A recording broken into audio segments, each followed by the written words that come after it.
Hi guys, तो स्वागत है आपका फिर से एक और नई वीडियो में। तो मतलब प्रैक्टिस तो थी ही आज, मतलब कल, और काफ़ी सारी और नई अपडेट्स आ चुकी हैं जिसके साथ मैं वापस आ चुका हूँ।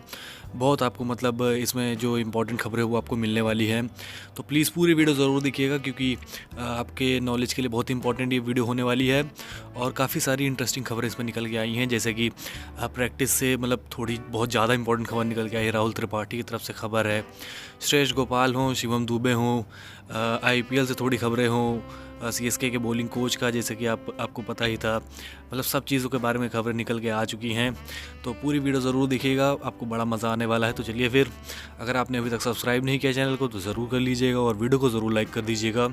और फिर शुरू कर लेते हैं। और क्या, वीडियो को मतलब सारी बातें तो हो ही गई। तो सबसे पहले तो हम लोग प्रैक्टिस से शुरू कर लेते हैं। तो जैसा कि हमें पता था कि आज छठा दिन था, शायद हाँ छठा दिन था प्रैक्टिस का। तो प्रैक्टिस काफ़ी शानदार गुजरी। मतलब जैसे कि सब लोग एक्सपेक्ट करते हैं कि एम एस धोनी आते हैं, बड़े शॉट्स लगाते हैं, सब कुछ हमें देखने को मिला। क्लिप्स मैं नहीं डालूंगा अब से क्योंकि यूट्यूब की तरफ से मुझे थोड़ा नोटिस मिल चुका है, इसीलिए क्लिप्स तो नहीं डालने वाला अब मैं। तो आपको जो भी मतलब वहाँ की अपडेट्स हैं सिर्फ मैं वही बताने वाला हूँ। तो जैसे कि मैंने बताया कि एम एस धोनी फिर से एक बार घातक साबित हो रहे थे प्रैक्टिस में। और प्रैक्टिस कहाँ हो रही है पहले तो हम लोग ये बात कर लेते हैं। तो जैसे कि हमें पता है कि अभी 10 दिन तक जो प्रैक्टिस थी वो नावलनूर में चली थी।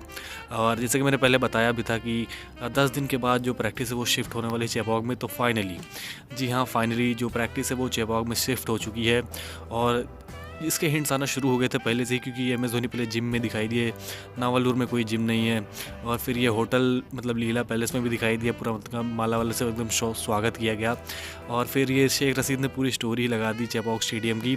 फिर धीरे धीरे मतलब रील्स भी आना शुरू हो गई। तो मतलब सब कुछ बाद में जाके एकदम क्लियर हो गया कि जो प्रैक्टिस है चेन्नई सुपर किंग्स की वो एकदम चेपॉक में एकदम शिफ्ट हो चुकी है।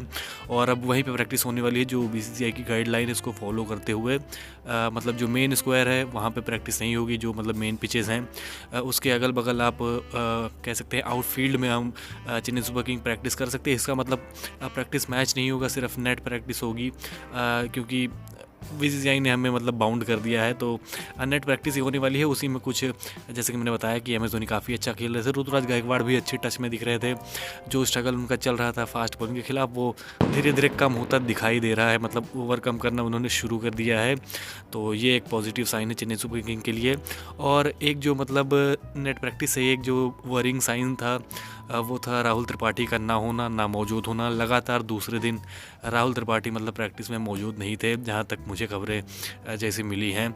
और वो इसलिए नहीं मौजूद थे क्योंकि उनके मतलब उंगलियों में चोट लग गई थी प्रैक्टिस करते समय।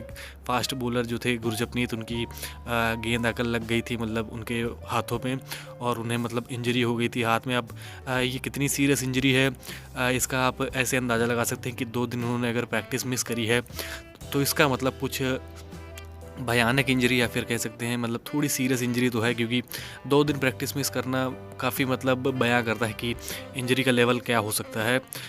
वो स्वेलिंग भी हो सकती है या फिर डिसलोकेशन भी हो सकता है, मतलब कुछ भी हो सकता है। अब इसको देखना होगा कि कितने दिन में ये रिपेयर होता है इनका जो हाथ है, और कब ये प्रैक्टिस ज्वाइन करते हैं, क्योंकि ये एक अहम और इम्पॉर्टेंट हिस्सा है हमारे चेन्नई सुपर किंग के इस बार के स्क्वाड में।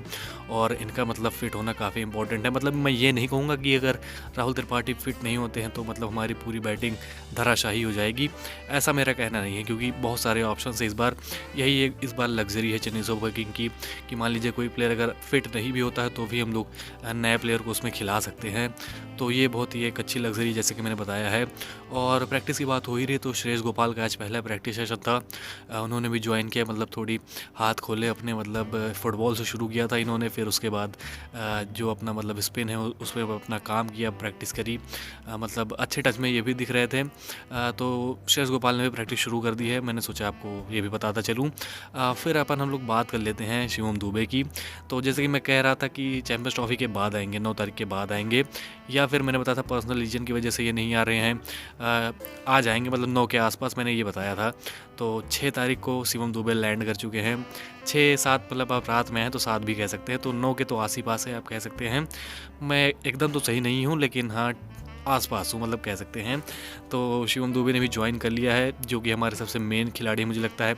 प्रॉब्ली आर्ग्यूएबली मैं कहूँ तो बेस्ट प्लेयर है हमारी चेन्नई सुपर किंग के स्क्वाड के, और इनका जॉइन करना काफ़ी इंपॉर्टेंट था। मतलब मैं काफ़ी बेसब्री से इंतज़ार कर रहा था, और आप लोग कितना बेसब्री से इंतज़ार कर रहे हैं मुझसे बेहतर कौन जान सकता है, क्योंकि रोज़ 4-5 कमेंट्स तो इसके आते ही थे कि भाई शिवम दुबे कब जॉइन करेंगे, शिवम दुबे कब जॉइन करेंगे।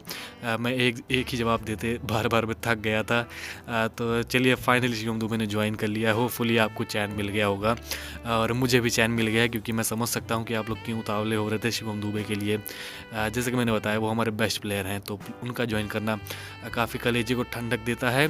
और फिर अब हम लोग आगे बढ़ लेते हैं। जो बीसीसीआई की थोड़ी वाहियात गाइडलाइंस फिर से आ चुकी हैं कुछ, मतलब सुन लेते हैं पहले तो। जो पोस्ट मैच प्रेजेंटेशंस होती हैं, मतलब जहाँ पे अवार्ड प्रेजेंट करते हैं, वहाँ पे आप जो प्रैक्टिस सेशन वाली जो वो होती है वेस्ट, उसको नहीं पहन सकते। पूरी आपको फुल जर्सी एकदम पहननी होगी, फुल किट में आपको प्रेजेंटेशन में प्रेजेंट होना होगा।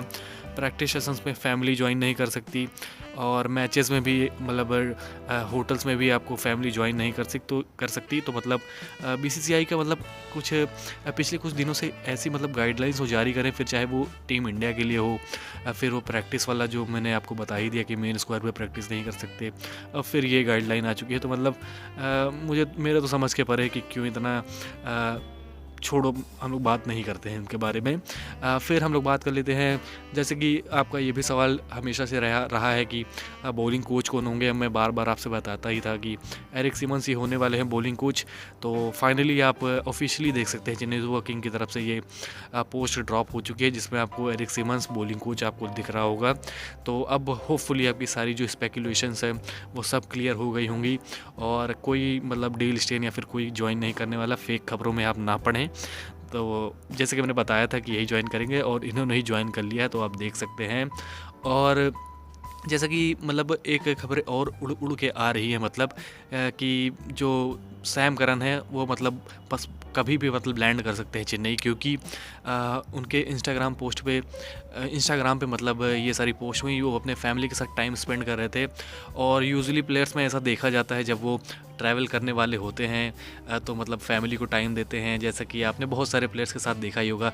अभी हाल ही में हमने जब श्रेयस गोपाल आने वाले थे तो वो फैमिली फंक्शन में थे, उन्होंने अपने फैमिली के साथ फ़ोटो पोस्ट करी थी। अश्विन का भी हम लोग देख सकते हैं, उन्होंने भी करी थी, वो तो हालांकि चेन्नई में ही है, लेकिन पोस्ट तो करी थी कि वो फैमिली के साथ टाइम व्यतीत कर रहे थे, अपना स्पेंड कर रहे थे। और उसके कुछ ही 4-5 दिन बाद उन्होंने मतलब कैंप ज्वाइन कर लिया था। तो सैम करन का भी हम लोग वही एक्सपेक्ट कर सकते हैं कि सैम करन बस आपको 10, 11, 12, 13 आप मान लीजिए, मुझे लगता है मैक्स टू मैक्स है, और 13 के अंदर ही मुझे लगता है सैम करन आपको ज्वाइन करते हुए दिखाई देंगे। और फिर अगर हम लोग बात करें कि जो नेथन इल्लिस हैं, जैसे कि मैंने बताया था कि इंडिया ऑस्ट्रेलिया का मैच था, उनमें से जो जीता उसमें से एक खिलाड़ी तो फ्री ही होना था, जिसमें कि नेथन इल्लिस फ्री हो चुके हैं। और उनकी अगर बात करें तो 15 तक मान सकते हैं, क्योंकि अभी तो फैमिली के साथ उनको टाइम भी स्पेंड करना होगा, रेस्ट करेंगे। जिमी वर्टन भी इसी टाइम आप मान सकते हैं। तो मतलब अब सारे खिलाड़ी आपको आना शुरू हो जाएंगे। इंडिया के तो सारी रेजिमेंट एकदम आ चुकी है, सिर्फ एक खिलाड़ी जो कि रविंद्र जडेजा हैं, वो तो चैम्पियंस ट्रॉफी का फाइनल में है, वो तो चैम्पियंस ट्रॉफी के बाद ही आने वाले हैं, इसमें तो कोई दो राय नहीं है। और फिर अगर हम लोग बात करें तो ओवरसीज़ प्लेयर्स की, तो सैम करन, मथीशा पथिराना, ये सारे प्लेयर्स आपको सबसे पहले दिखाई देंगे। नूर अहमद, फिर उसके बाद जेमी ओवर्टन, ये सारे प्लेयर्स, और रचिन रविंद्र और कॉनवे, उनका भी कंफर्मेशन आना बाकी है, क्योंकि जैसा कि हमें पता है कि उनकी सीरीज़ वाला जो फंस रहा है मामला वही फंस रहा है। अगर उनका चयन होता है और एनओसी अगर नहीं प्राप्त होती है न्यूजीलैंड बोर्ड की तरफ से, तो फिर उनका ज्वाइन करना काफ़ी मुश्किल होने वाला है, मतलब कठिनाइयाँ तो होने ही वाली हैं। और अगर ऐसा कुछ नहीं होता है तो फिर आप मान के चलिए ये लोग भी मतलब ज्वाइन कर लेंगे जल्दी से जल्दी। और जहाँ तक अगर आप मेरी बात माने तो मोस्टली बात यही होने वाली है कि इनका चयन नहीं होगा, इन्हें एनओसी मिल जाएगी, और ये चेन्नई सुपर किंग का स्क्वाड ज्वाइन करते हुए आपको दिखाई देंगे। तो चलिए फिर होपफुली आपको ये अपडेट पसंद आई होगी, और अगर पसंद है तो प्लीज़ सब्सक्राइब ज़रूर करिएगा, और वीडियो को ज़रूर लाइक करिएगा। जैसे कि आपने देखा है मैंने सारी वीडियोस डिलीट कर दी पुरानी जो प्रैक्टिस की थी, तो प्लीज़ सपोर्ट करिए, लाइक करिए, सब्सक्राइब करिए। मिलते हैं आपसे अगली वीडियो में, तब तक के लिए बाय। और हाँ, कमेंट करना मत भूलना।